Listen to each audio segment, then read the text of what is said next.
poor little black boy calls a billionaire. Your daughter is unconscious on the street. Before we dive into today's story, don't forget to hit that subscribe button. Your support helps us share more powerful stories. Now, let's begin. The sun had barely begun to dip behind the high-rise skyline when the boy noticed her. 8-year-old Malik Brown, barefoot and wearing a shirt 2 sizes too big, was rummaging through an overflowing trash bin near Fifth Avenue. His mother had sent him to collect empty cans, hoping they could sell enough for a meal that night. He was used to the sight of people ignoring him. Businessmen with their shiny shoes, women clutching designer handbags, tourists snapping photos. Malik had long learned to keep his head down, to move quickly, and not expect kindness from strangers. But this time, something unusual caught his eyes. Just across the street, in the shadow of a sleek black limousine, a young woman was lying on the pavement.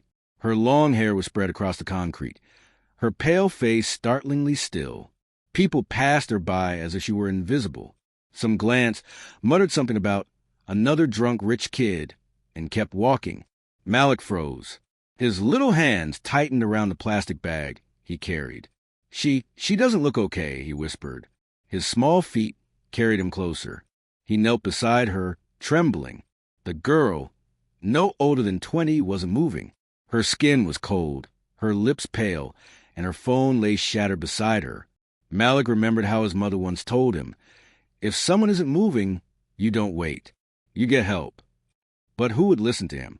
Who would believe a poor black boy off the streets? Still, Malik didn't think twice. He picked up the cracked phone, lying near her hand. The screen flickered weakly. The lock screen photo showed the girl smiling with a tall, imposing man, a face Malik instantly recognized. It was Alexander Grant, the billionaire who owned half the city's real estate, whose face appeared in magazines, whose name was spoken like he was untouchable. Malik had seen him once, stepping out of a car, surrounded by bodyguards. And now, the unconscious girl on the street was his daughter. Malik swallowed hard. His small fingers tapped the emergency contact button that flashed beneath the photo. The phone rang. A deep voice answered. "Who is this? Where's my daughter?" Malik's voice shook. "And sir, your daughter, she's not moving. She's on the street. I think she's dying." There was silence, followed by a sharp intake of breath. "Where?" Malik quickly blurted out the street corner. "Stay with her. Don't leave her side," the billionaire ordered. Minutes later, the sound of roaring engines filled the air. A convoy of black SUVs screeched to a halt, and a tall man in an expensive suit leaped out before the cars even fully stopped. His face was pale, his eyes wild. "Emily!" he shouted, rushing to the unconscious girl. He fell to his knees, cradling her in his arms. "My baby, oh God, Emily." Malik backed away, his heart racing. He had done what he could. Maybe now he should disappear before the guards started asking questions. But before he could move, Alexander's sharp eyes turned on him. "You!" the billionaire barked. "Did you call me?"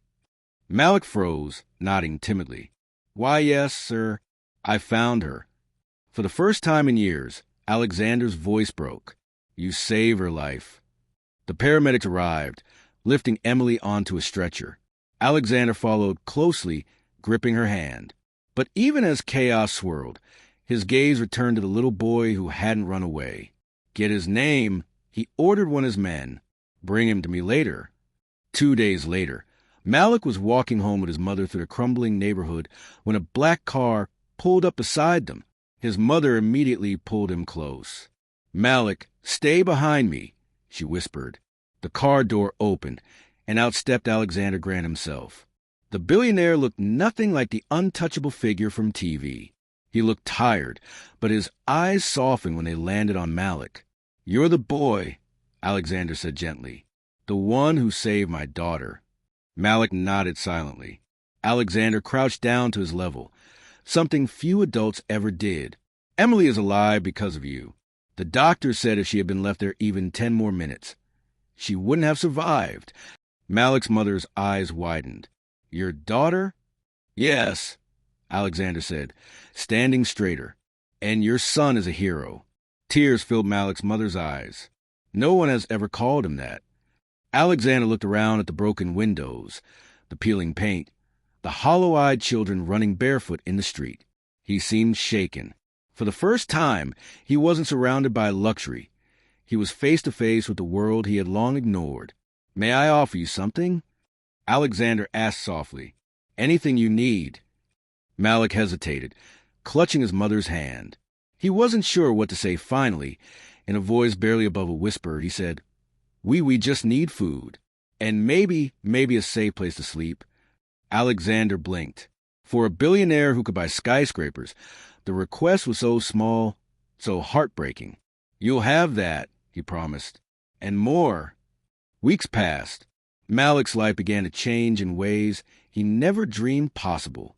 Alexander enrolled him in a private school, where for the first time Malik had his own desk, his own books, and classmates who looked at him not as a street kid, but as a peer. His mother was given a job and an apartment. They no longer went to bed hungry. But Alexander didn't stop there. He often invited Malik and his mother to visit Emily, who was recovering. She had suffered a seizure from exhaustion and dehydration, collapsing after walking out of a charity event unnoticed. One afternoon, Emily held Malik's hand. Her eyes brimmed with gratitude. "You saved my life," she said softly. "I want you to know I'll never forget you." Malik smiled shyly. "I just did what my mom told me. Don't leave someone who needs help." Alexander overheard, and something shifted in him.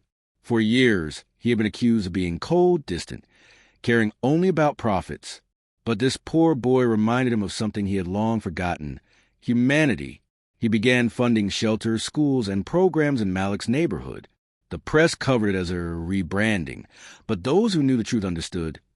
It was because one small boy had saved his daughter, and in doing so, saved him too. Months later, at a public charity gala, Alexander called Malik and his mother onto the stage. Cameras flashed, journalists leaned forward, and the billionaire's voice trembled as he spoke. "This young man," he said, placing a hand on Malik's shoulder, "taught me more about courage and kindness than all my years of success ever could. When my daughter lay unconscious and strangers walked past her, it was Malik, a boy with nothing, who stopped and saved her life." The audience was silent, moved to tears. Alexander looked down at Malik, his voice breaking. "You're not just a hero. You're family." Malik's mother wept openly, and Malik, who once dug through trash or cans, stood tall, his heart swelling with pride. The billionaire's daughter, Emily, stepped forward, placing a medal around Malik's neck. "For bravery and compassion," she whispered. And for the first time in his life, Malik didn't feel invisible. He felt seen. He felt loved.